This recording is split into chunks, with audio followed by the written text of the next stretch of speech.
If you don't accept the authority of the apostles, you are thereby rejecting the authority of Christ. And if you reject the authority of Christ, you therefore reject the authority of God.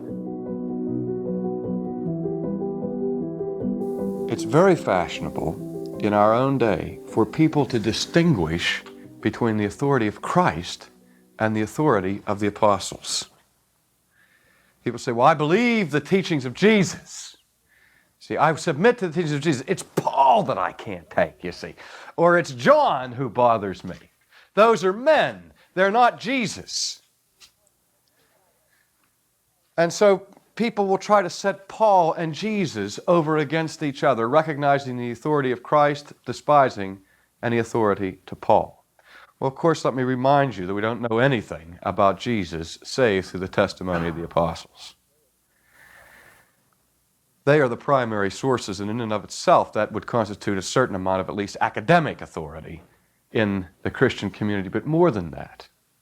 If those documents are simply basically reliable, forget now about inspiration or infallibility or inerrancy, but just basically reliable, we can certainly learn enough from them to come to the conclusion that Jesus gave authority to his apostles that was more than just basically reliable, more than just trustworthy in general.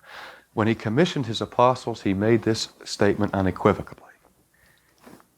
He who hears you hears me, and those who refuse to hear you refuse to hear me. The same dispute he had with the Pharisees that said, we believe in God, it's you, Jesus, that we can't take. Jesus said, you can't say that because the Father bears witness to me. And if you're really listening to the Father, you will listen to me. If you reject me, you are rejecting the Father.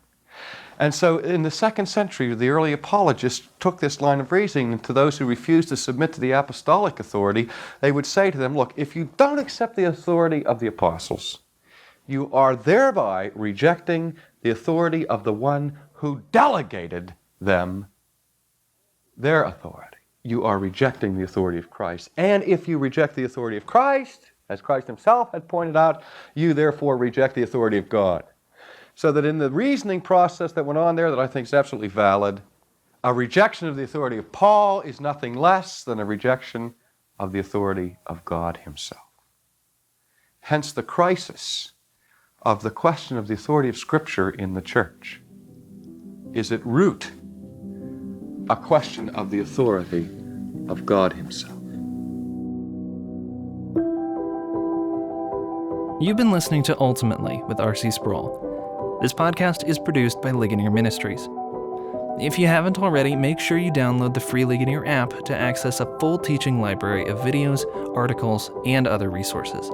Just search for Ligonier in your app store to get started.